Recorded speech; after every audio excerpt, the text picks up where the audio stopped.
Maintenant,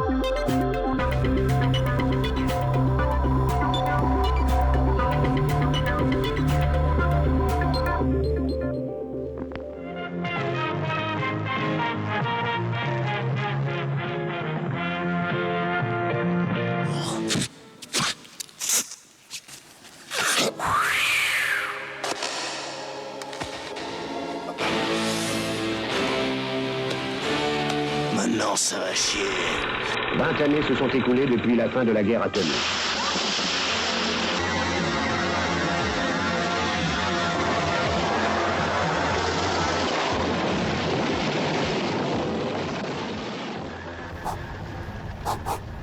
Bonjour, je suis votre ami le professeur Mattei et j'ai survécu cet été aux attaques de requins et autres piranhas.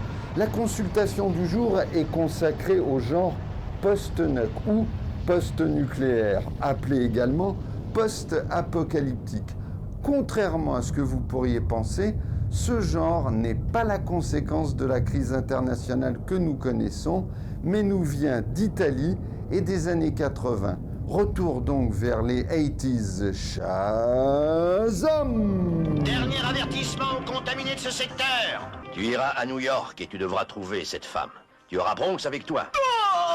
Et Racette. Allez, avancez! Tu dois dire ce que tu sais.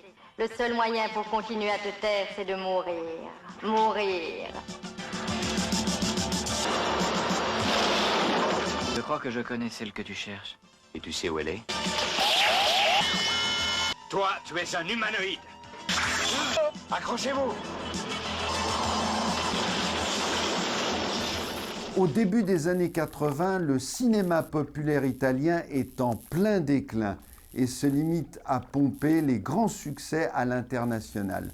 Le post-nuc est en fait un sous-genre du cinéma d'anticipation qui s'inspire ouvertement de 4 films: Mad Max 1 et 2 de George Miller, Les Guerriers de la Nuit de Walter Hill et New York 1997 de John Carpenter. At the beginning of the 21st century, the nuclear holocaust had come to pass and civilization vanished. The New Barbarians.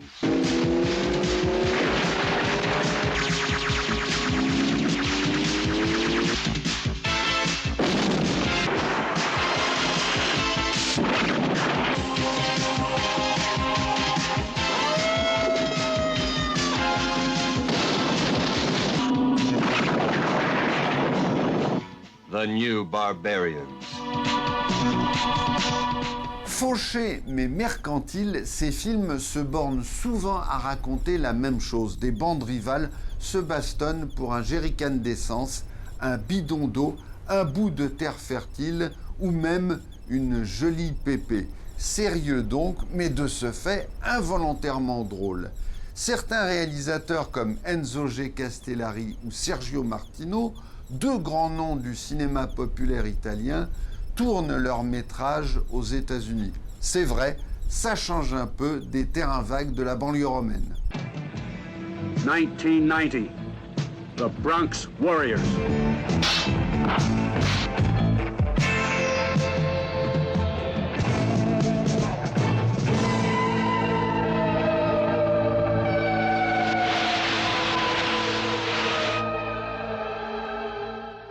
Dans ce film, vous verrez un homme vraiment pas comme les autres. Un homme qu'une technique nouvelle a entièrement refaçonné. Cet homme, ou plutôt ce mutant, devra affronter les pires situations. Un homme pas ordinaire dans un film extraordinaire. Où es-tu ?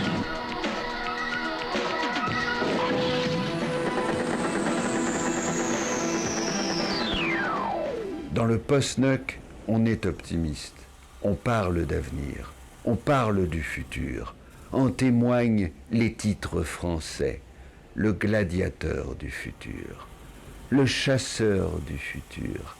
Les mercenaires du futur.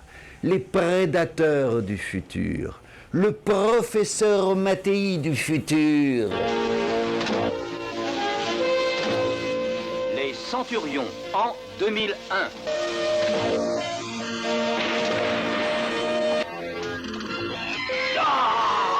Vous n'avez pas changé durant ces 7 dernières années. Serpent, vous étiez. Serpent, vous restez. Alors, champion, on craque.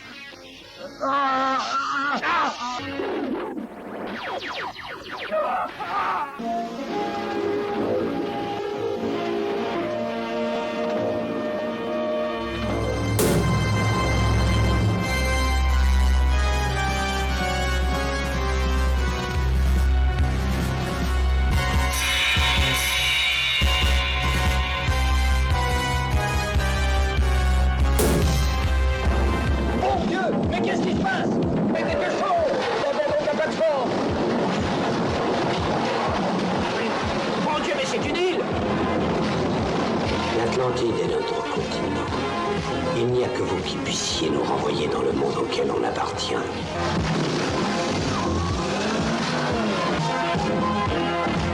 Allez les gars, allez!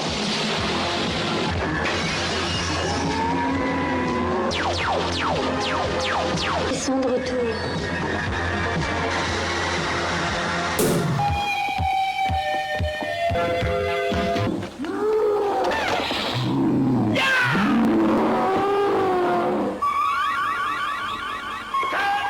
Je veux faire de toi le créateur d'une nouvelle race en t'accouplant avec Kala, une femme génétiquement parfaite.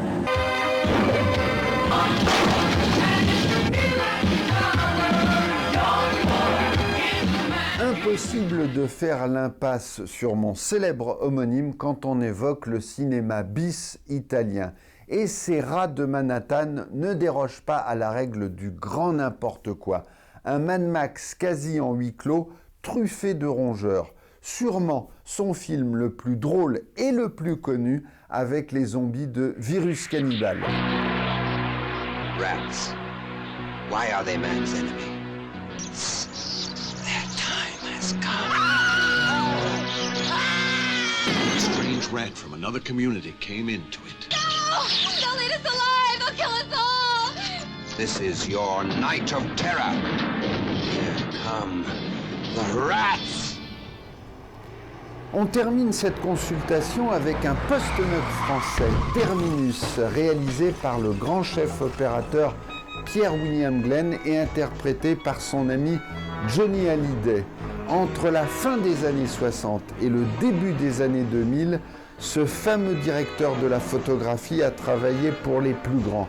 Bertrand Tavernier, Costa Gavras, Yves Boisset, José Giovanni, Alain Corneau, François Truffaut et même Samuel Fuller. Le 31 octobre, M. Glenn aura 79 ans. Mes amis m'appellent Monstre.